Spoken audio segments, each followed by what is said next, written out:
there we go. And whenever you're ready.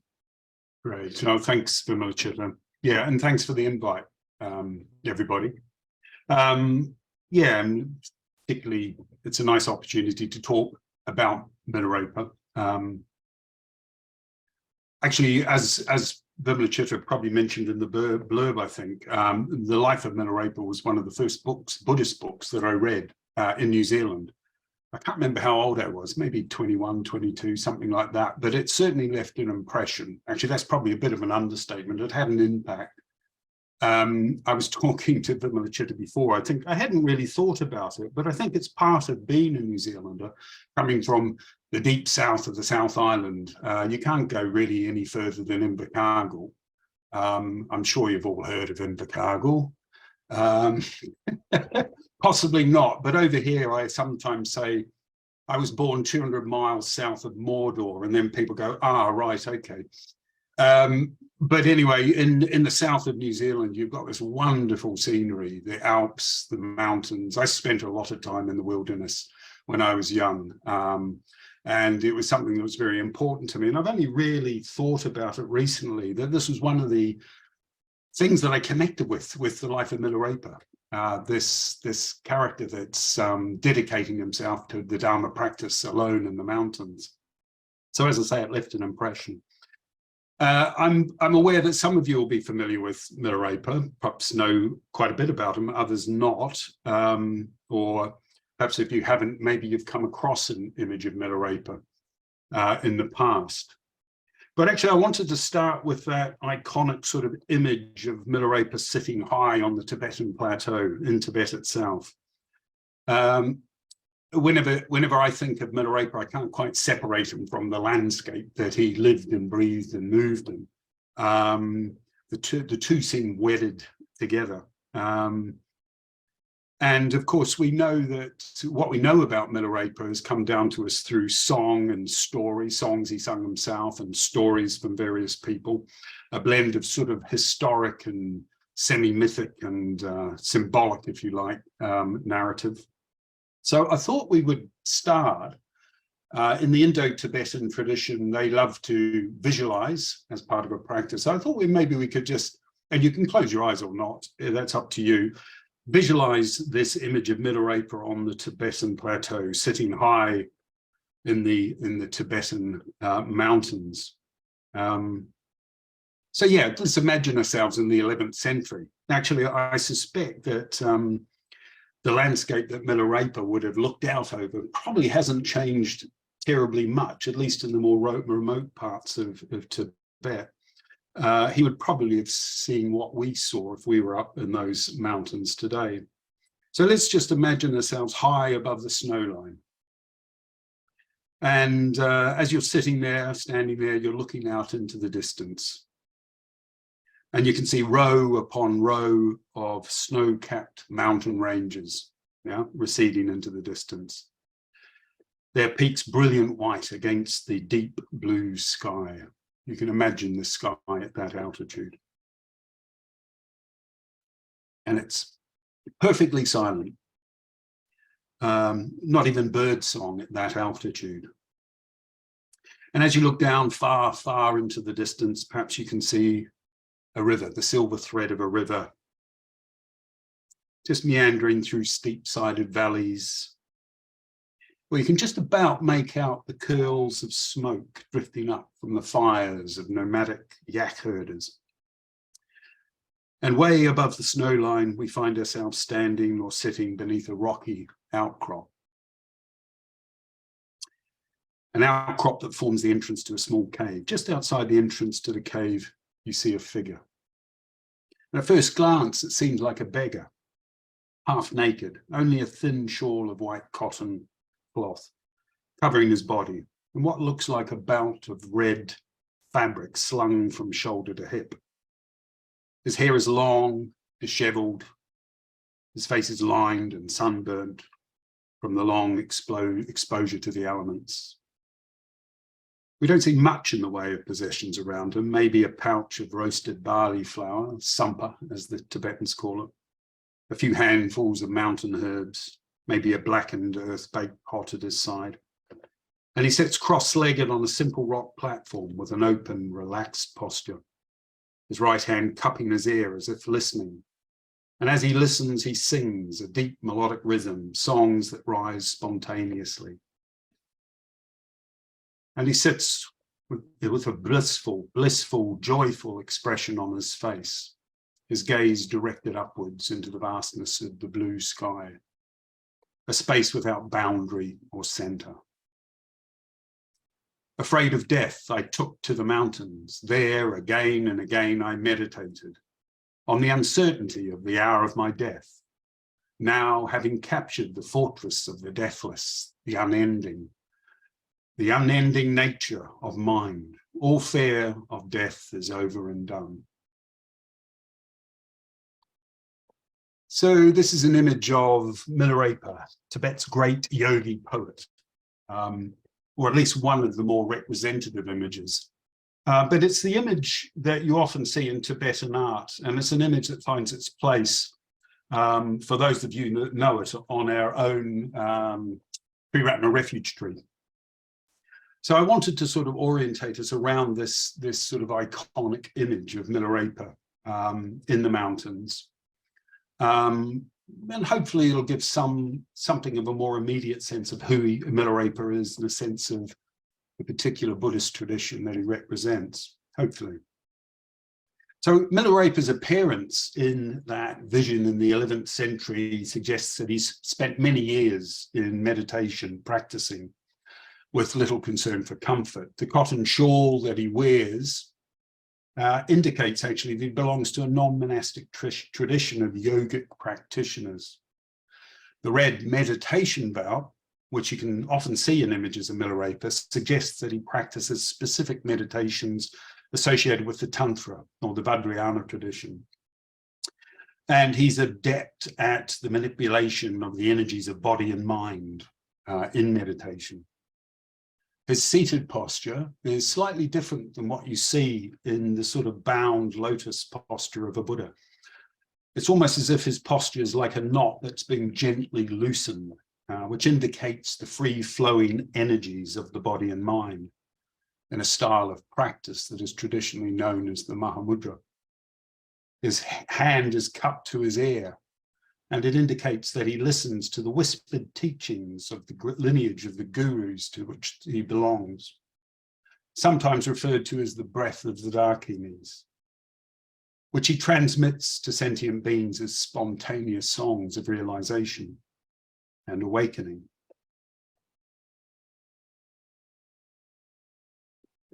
So for those of you that recognize Milarepa, you'll probably understand he's quite a renowned figure in the Tibetan tradition itself.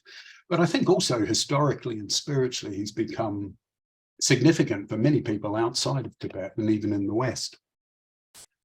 I find it really bizarre that as a young lad from a farming community in the deep south of the South Island of New Zealand, that I would come to form this connection with Milarepa, having read his teachings and read his songs. But actually, it was one of those things that put me in contact with the Dharma, and eventually led me to the Triratna Buddhist order. Yeah, it's odd, isn't it, that somebody in the 11th century can have that. You know, this is the time of the Norman conquest, that can have that sort of influence. His example has had that impact. So in all Tibetan schools of Buddhism, he's a great exemplar of the path. Yeah, he's a great meditator. He's got that sort of virtuosity in terms of meditation. Someone who's renowned for his faith and devotion in not only the practice, but to his teacher as well, his teachers. Someone who is renowned for his renunciation at the service of the Dharma. Actually, he's regarded traditionally as the first Tibetan to attain full awakening in the course of one life, practicing these tantric teachings, which are a phase of Buddhism that arose somewhere in the 6th century CE in northern India. So how did Milarepa achieve awakening in the course of a single life?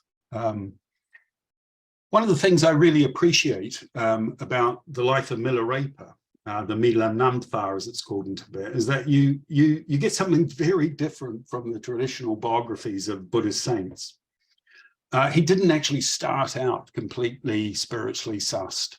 He didn't start out as a prince. You know, you often get the hagiographies of the saints being modeled on the life of the Buddha against this grand cosmic framework. Yeah, they're already somehow enlightened, and they've got all these extraordinary abilities at a very young age and renounce a life of privilege and pleasure. But in Milarepa, you get something quite gritty and down to earth. I don't know whether this is part of the Tibetan temperament. I suspect it is, because I live with a Tibetan, and she's very down to earth and quite practical. And so and you see this in the songs and stories of Milarepa, a very down to earth, practical application of the Dharma. But, you know, what strikes me, what resonated with me was this journey, this spiritual quest in the mountains. Someone who started out in quite a lot of pain, dukkha, as we call it, and confusion. Someone who's almost forced into having to overcome significant obstacles, and who, you know, in this narrative eventually wins through the clarity and awakening. I find that quite inspiring. Yeah. It places it more in the human realm, yeah, even though some of it is far removed from our own experience. It's mythic almost, and there are lots of magical elements. But we are in Tibet. We're in a sort of shamanistic culture where Buddhism has only been, well, has only taken a foothold in the last century, in the last 3 or 4, 5 centuries. So what we know about Milarepa comes from 2 sources. The life story that I mentioned, the Milarepa, and the collection of songs or song cycles that are attributed to Milarepa, the Mila Gabung, the 100,000 songs, which there is a new translation by Colin Stagg, I think, which is worth having a look at. But a lot of this material around the Milarepa and the life of Milarepa was put together actually 3 centuries after the life of Milarepa in the 11th century. They were put together, I think it was the 17th century, by an extraordinary character in his own right, the mad yogi of Sun, which if you get a chance to look him up, he's quite a character. He seems to have been quite an advanced spiritual adept in his own right, but it was he who collected all the stories and songs that existed at the time and sort of crafted them into a, well, you'd have to say a literary and spiritual masterpiece. Yeah. Anybody who's read or studied these songs and stories will know that his teachings, Milarepa's teachings and his songs of realization, still have a very powerful immediacy, a sense of urgency, spiritual urgency. He's constantly underlining the importance of making the most of the opportunities that are presented to us to practice as Buddhists, making use of what the Tibetans call this precious human rebirth, this potential that we have. Yeah, Milarepa's songs deal not only with the nature of realization, they can be extraordinarily sublime, in terms of what they teach. They are often regarded in some circles in the Himalayas as secret teachings, the songs of Milarepa, and they're used to teach adepts in certain sorts of meditation practices. So they have that element of, you know, something that constitutes a living tradition still, yeah. And you know, not only are the teachings sublime, but they deal with the most basic and fundamental teachings, Buddhist teachings. There's wonderful stories, as Dharmachari was saying, that involve all levels of Tibetan society, lay people, rich or poor, high or low, monks, yogis, royalty, even non-human beings. Demons come to visit him in his cave, don't they? For those of you who know the stories, Indian demons at that, foreigners, yeah. And he has a great deal of trouble trying to get rid of them. So we can take these elements as symbolic or reflective of these deeper psychic phenomena that arise in the mind and deep meditation. But it's quite a funny story. What I appreciate also is the humor along with these stories. So I suppose this talk is as much getting you to think about reading the songs of Milarepa as anything else, but they really are worth it.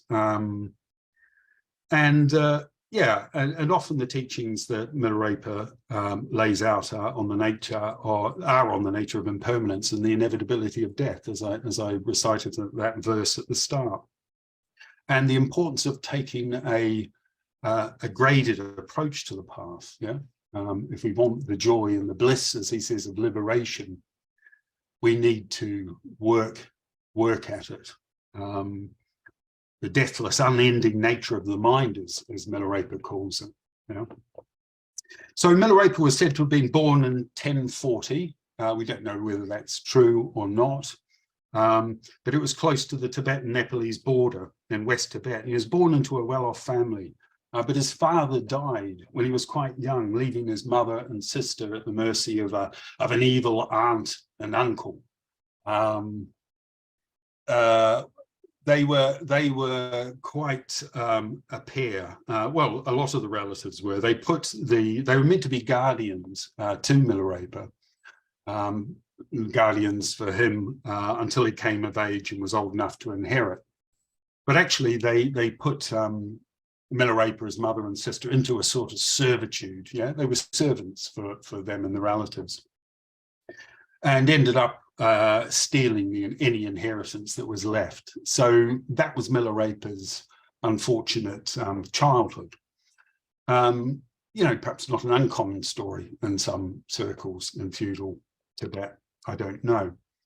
But it seems that it was Milarepa's mother that plotted revenge. She's quite a character in the stories. So there's one point where she hits Milarepa over the head with a frying pan. You know, you get a sense of this fierce character, determined to take revenge. Yeah. And so the only way she could really do that was send Milarepa to learn magic, but magic of the wrathful, destructive sort. Magic that could be used for ill. You had this in shamanistic cultures, magic that could be used for good or ill. But to cut a long story short, Milarepa became very proficient in these arts and eventually brought about the death of a number of his relatives, including the uncle and aunt. Essentially, he made a house collapse on them, one of these Tibetan houses with many pillars. The pillars were pulled down by these magical apparitions. This is where you get these mythic elements coming in.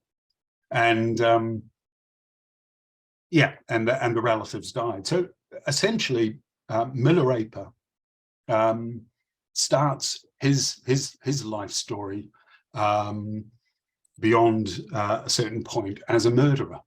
Yeah, you do get similar stories in the Pali canon as well. But of course, Milarepa has a conscience.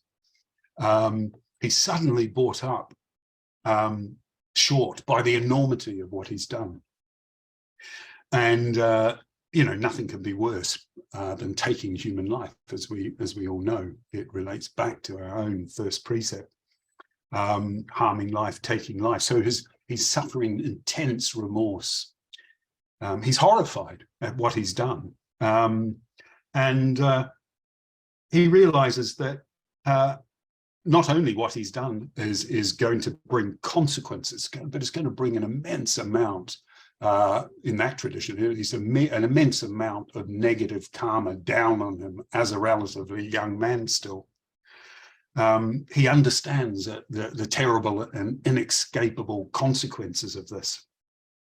Yeah, karma in karma and its fruit and its consequences in Buddhism is well known. I'm sure you know, all of you as basic Buddhism 101, but I came across a quote, I think it's from Ralph Waldo Emerson, which I hadn't seen before, which I quite like. He you know, in Buddhism, you get all these agricultural metaphors, don't you, for things, and Milarepa is no exception. But this quote is, sow a thought and you reap an action. Sow an act and you reap a habit. Sow a habit and you reap a character. Sow a character and you reap a destiny. And presume that's for ill or good. In Milarepa's case, it was for ill, of course, having done what he'd done at the behest of his mother. But of course, at that point, he knows he's lost. Traditionally, you will end up in the 3 lower realms. He's lost, and he knows that he needs to find a teacher. So I'm not going to go through the life of Milarepa and Précy at all. Again, it's something where there's a new Penguin Classic you can have a look at. But he realizes he needs a teacher that can give him teachings that will work against this karma and work with the karma that he has. He eventually finds himself going to hunt out one of the greatest teachers of the time in that part of Tibet, Marpa, a translator, who was actually a rather fierce character. He'd made a couple of trips to India. He'd brought back teachings. This was a time when there was a lot of movement between India and Tibet. The Tibetans had a lot of gold. Indians loved gold at that point in the 11th century, 10th and 11th century. Tibetans loved esoteric tantric teaching, so it was a perfect fit, really. There was a movement of people like Marpa going to India, obviously for the sincere reasons of trying to find teachings that would clarify teachings that had originally been brought to Tibet in the 8th century. We think of Samye, the 11th century, the first Buddhist monastery, and Padmasambhava, also on our refuge tree. So that period in the 11th century was a bit of a renaissance in a way. You had Atisha coming to give teachings, very important figure, again on our refuge tree. But you had Marpa going to India and bringing back teachings.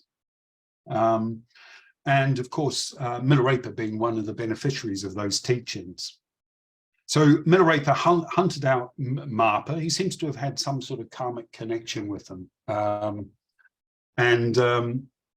It was a case of careful what you wish for, because Milarepa's apprenticeship with Marpa is a little hair-raising. It's quite dramatic, to say the least.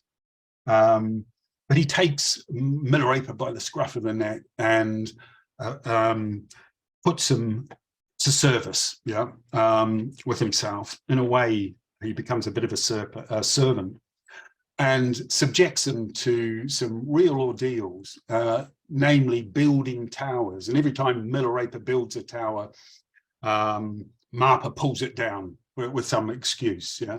And Milarepa is, of course, almost at the point of just giving up from time to time. And it's really Marpa, according to tradition, that realizes that Milarepa needs really strong purification if he's ever to get out from underneath the burden, the weight of his unskillful karma. He sees Milarepa's potential, there's no doubt about that, but looking at it, in terms of how Marpa's treating Milarepa, you get to you get to feel very sorry for Milarepa. He's almost at the point of suicide at one point. He said, well, what's the point of living if I can't get these teachings? Milarepa's got this wonderfully open faith and devotion to Marpa, and endures all this and never blames him. And after building these 3 towers that are pulled down, the final tower, Marpa leaves standing. It's still, apparently, you can still see this tower in Tibet, allegedly 9 towers. It's still there. So this was obviously in order to purify his negative actions. But, and we can take these literally, or we can take them symbolically, no doubt, as with any story. But Milarepa is a yogi. He is given the yogas that Marpa passes on to him. And so we have this image of Milarepa sitting in the snow line, half naked, dressed in a thin cotton shawl. Now, I think anybody would think, well, this is hopelessly remote from any of our experience. Yeah? If I'm really honest, I tend to live where there's some half decent cafes nearby. If I a decent cappuccino, soy cappuccino at that. But when you think about it, it's very remote from any 21st century Buddhist practitioners, city dweller or town dweller. So it's hard to imagine, isn't it, how austere this practice, these practices that Milarepa has been given, how austere it must be to practice in the mountains, especially in Tibet, when we're talking about altitudes at worst probably 4,000 or 5,000 meters. Lhasa itself is 3,600 meters.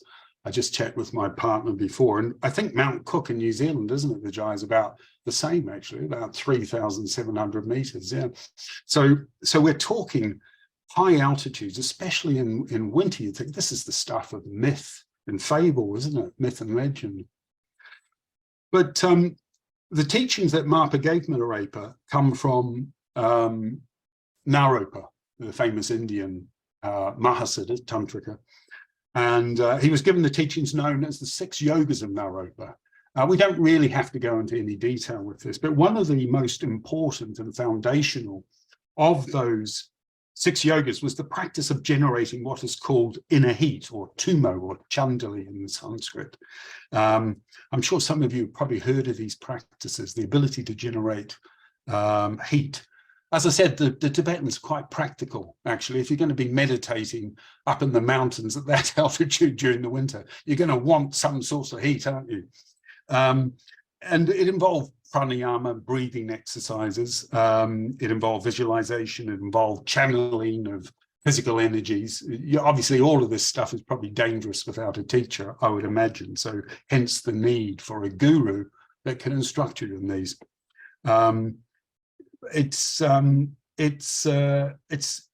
these states of, well, the practice is said to give rise to states of bliss and great senses, states of calm, shamatha, we would call it, that allow a necessary foundation for the contemplation of insight practices, shunyata,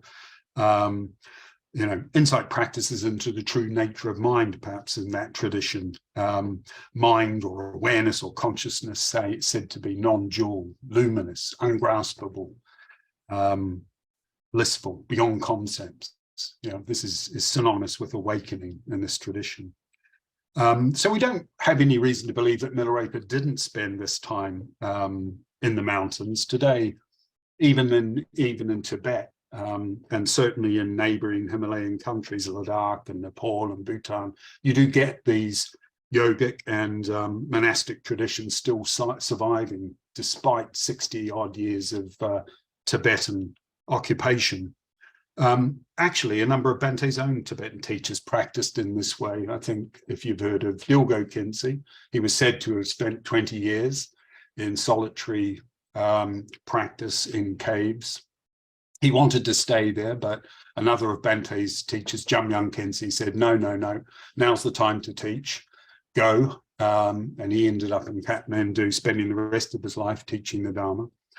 But he practiced alone for that time, Chatur Sangha Dorje. Wearing the cotton cloth, like Milarepa. Mila is a family name, Repa means the cotton-clad one. You can still see these cotton-clad yogis in Nepal. I remember once being in Kathmandu, extraordinary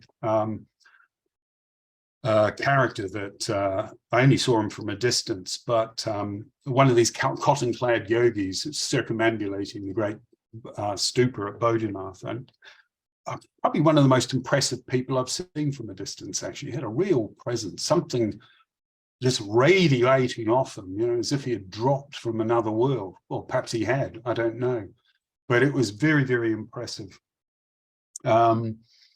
So, you know, even though we've got these examples of Buddhist practitioners or styles of practice that we might not be able to relate to our own 21st century notions of Buddhist practice, you know, personally, I find it deeply inspiring that there are these traditions that are still living traditions that are still going on, that continue. Examples of Buddhist practitioners that really do embody the Dharma, really exemplify the qualities that arise from wholehearted, dedicated practice of the Dharma, as Milarepa encourages us to invest in. It's just something about seeing people's lives, and I'm sure all of the great Buddhist figures you've been looking at somehow embody the Dharma in their life, and I find that quite inspiring. So yeah, these practices that Milarepa, the two-mode practices, other practices that Milarepa undertook, you know, gave them this ability to survive in these mountain wildernesses. In fact, Dilgo Khyentse did the same. He kept his cave warm, apparently, with his two-mode practice. You get this in these details in his biography. I did 3 years of this, and then I did 3 years of that, and I didn't talk for 3 years, and then, and even though it was winter outside, my cave was warm, and all I was wearing was a cotton cloth. So this is not 11th century. This is 20th century, you know, practitioners. So. Or even closer to home, actually, we have Bhante in the Rainbow Road in his memoirs talking about meditating in Arunchala in South India, in the Varapachu cave. A couple of days prior to his meditating, they had been involved in quite intense meditation, and he started to feel this alarmingly high heat in his body, and it carried on for 2 days. And I think his companion, Satyapriya, as he was at the time, was quite alarmed, actually. They called for the doctor, I think. Bhante was just feeling this blissful, infinite sense of warmth and comfort and security, I think he says. So yeah, it lasted 2 days. And one of the other characters in Bhante's memoirs, Ram Das, said, yeah, it's just tapasa. It's tapas, you know, it's the ancient Sanskrit word for spiritual practice. If you're really practicing intensely, you experience this heat. It signifies the burning up of impurities. Yeah. I find it really interesting that just after that episode, Bhante has this vision of Amitabha, traditionally associated with West, but also associated with the element fire. Yeah. So whether there's any connection, I don't know. So all of these phenomena are fascinating and interesting, but it's always good to ask the question, what's the relevance for us? Bhante was good at that, wasn't he? So yeah, well, hang on a minute, how does this relate to our own lived spiritual lives? Yeah? How does it relate to the Buddha? How does it relate to the tradition as a whole? So there are correlations with the Buddhist tradition. I was reading the Sutta Nipata, probably one of the earliest of the canonical texts. We get quite close to the Buddha, and the Buddha, like Milarepa, actually is discourse is talking to a farmer, Bharavadra, I think he's called, and there's a line. He's confused, this Brahmin, because he's ploughing, this Brahmin farmer, and the Buddha says, well, I plough and sow as well. So this confuses the Brahmin, because obviously he hasn't got a plough or he hasn't got seed. But at some point in this discourse, the Buddha says, confidence is the seed, self-control the rain, wisdom my yoke and plough. Self-confidence is the rain. For self-confidence, sometimes they translate that austerity. In the Pali, austerity translates as tapo. You've got this idea of intense practice, like rubbing two sticks together, generating heat, burning up tapati, unwholesome impurities. So you do get this in the Buddhist tradition, in the early Buddhist tradition. And this wonderful correlation between the teaching style of the Buddha, who probably, I think Bhante says somewhere in the life of the Buddha, he probably looked a bit of a beggar himself, quite wild in the early days, patch robe, probably unshaven, perhaps a little bit like Milarepa himself. But you get this sort of correlation with the way the Buddha teaches in Milarepa. There's a lovely story in Milarepa where he comes across people building a house. I think it's the song where he first meets Rajumpa, as far as I remember. And he asks them for food, but of course they go, well, we're busy, mate. You seem to have a lot of time on your hands. Why don't you help us out? As you would probably. But of course, Milarepa has something to impart to them. Yeah, he builds his own house. He says, faith is the firm foundation of my house. Yeah. We need emotional engagement, don't we, to enter the path. Diligence forms its high walls. Yeah, so not only the motivational, the energy, the emotional energy that comes with, understanding the realities of what is needed, but also the determination to direct one's energy. Diligence forms the high walls. Meditation makes the huge bricks. Yeah. The huge bricks form the foundation, the necessary underpinning for wisdom. Wisdom is the great cornerstone. So you get this lovely, simple teaching to these feudal land owners in Tibet. Yeah, so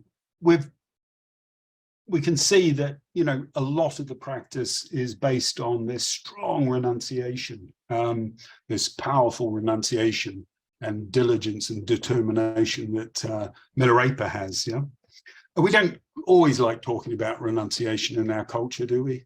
I don't know if it's a cultural thing, actually, because I remember Dilgo Khyentse saying once when he gave teachings in Tibet, whenever he mentioned renunciation, he'd say the audience looked like a donkey that had been hit over the head with a stick.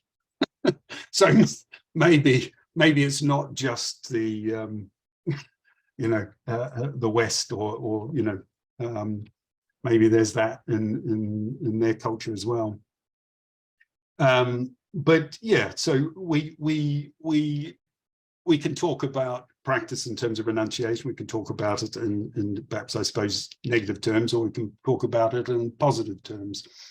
We choose to choose the positive in our own culture, more or less, overcoming things that limit us. We know what freedom tastes like, don't we? If we have important self-realizations that unbind, untie, then we get that quantum of energy arising. Whether it's a sudden realization or a realization off the back of regular practice. If we can unfree that energy from our unskillful states of mind, or these patterns of behavior, or these unhelpful narratives that we have, it gives rise to energy, doesn't it? We become brighter, we become more buoyant, we can mobilize our energies, we have agency in that regard to our practice. And yeah, it's quite obvious the whole body gets involved, isn't it? It's difficult to separate body and mind. When we blush, yeah, our whole body turns red. Whether that generates heat or not, I don't know. But the main point is that Milarepa is saying we need to make best use of the opportunities to practice the Dharma. And it's not a hard, bitter, grim task. Yeah, if you read any of Milarepa, you realize, particularly the Song of the Yogi's Joy. Yeah, it's absolute delight and joy, paeans of joy, describing where he is. I'll just quote a bit. This is a delightful place, a place of hills and forests. In the mountain meadows, flowers bloom and the woods dance the swaying trees. For monkeys, it is a playground. Birds sing tunefully. Bees fly and buzz. And from day until night, the rainbows come and go. In summer and winter falls the sweet rain, and mist and fog roll up and fall in spring. At such a pleasant place in solitude, I, Milarepa, happily abide, meditating upon the void illuminating mind. So it doesn't have that feel, does it, of a hard-nosed renunciant. He's happy. He's enjoying the bliss of freedom that awakening gives rise to. So yes, Milarepa is a significant figure. Milarepa is significant in the Tibetan tradition, in our tradition. Interestingly, Bhante came across Milarepa at the age of 20 when I think it was in Singapore. He did say to me once that I did come across Milarepa when I was 20, didn't I? And I'm going, I have written about it, Paramartha. I go, oh, yeah, okay, yeah, I don't have chapter and verse on it. But a lot of, it's worth reading actually, because he was very, very impressed by Milarepa's teaching on his broken pot. Milarepa takes his broken pot as his guru. Milarepa at one point happens to slip and his pot goes rolling down the hill and it breaks. And as probably some of you know, Milarepa survived on metal. So as it breaks, there's a nettle pot inside, and that sort of, as it cracks, it rolls off to the side. But Milarepa, it's a wonderful verse, actually. I like the first line. The first line goes, at least in Evan Swentz's translation, the first line goes, I had a pot, now I do not, which pretty much says it all, doesn't it, in some ways. But Milarepa says, I'll read it actually. I once had a pot, now I do not. This case illustrates every composite thing. It exemplifies human bodies of leisure and opportunity. This clay pot is so important, the whole of my wealth. It becomes my Lama in the moment it breaks, teaching impermanence. How amazing. I will press on in my practice without distraction. So this was a powerful piece of, well, it's a powerful story in the life of Milarepa. And Bhante himself said that when he read the songs of Milarepa, his tears came to his eyes. Yeah, it gave him the impetus to follow the path of the Dharma himself. Yeah.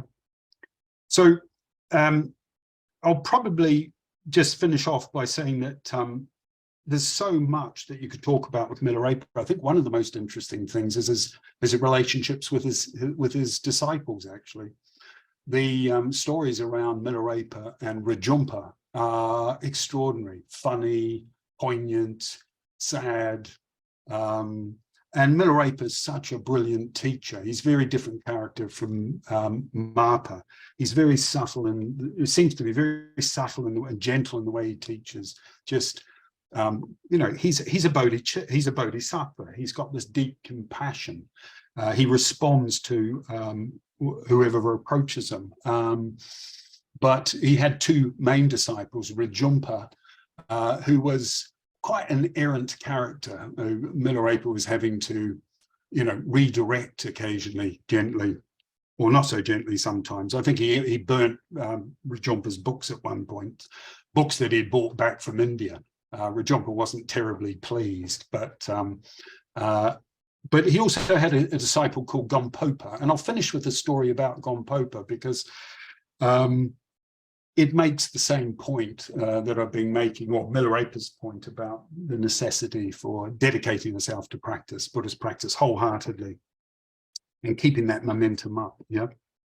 So Gompopa, actually, to tell you the truth, my partner said to me the other day, "Oh, the Dalai Lama's weeping." She was listening to teachings of the Dalai Lama online. And as I happened to walk past, she said, "Oh, he's crying." I said, because it was in Tibetan, I didn't know what he was teaching. I said, "What's he teaching?" "Oh, he's talking about Gompopa." Milarepa's instruction to Gompopa. I thought, oh, wow, that's interesting.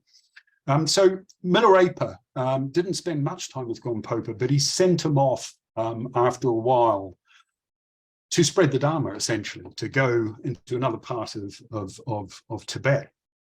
And Gompopa had taken off and crossed the river. And he had reached a distance and he could barely hear, but he could hear Milarepa calling to him from that distance. And Milarepa is saying, I've got another teaching, an upadesha, a pith instruction, and it's of great value. So Gompopa rushes back, and Milarepa says, okay, now I'm going to impart it to you. It's very precious, yeah? Don't waste this teaching, yeah? And Gompopa was, of course, overjoyed. He wouldn't see his teacher again. He was absolutely overjoyed. And he said, look, do I need to make an offering? And Milarepa said, no, don't worry about that. Just don't waste this teaching. Never waste it. Cherish it. And with that, Milarepa pulled up his robe and showed his bare body, yeah, covered with lumps of callus. Basically, that skin that had been hardened from his years of practicing in the wilderness. And he said to Gompopa, there is no profounder teaching than this. See what hardships I have undergone. The most profound teaching in Buddhism is to practice. Yeah. So looking at the time, I think that's probably enough, but thank you.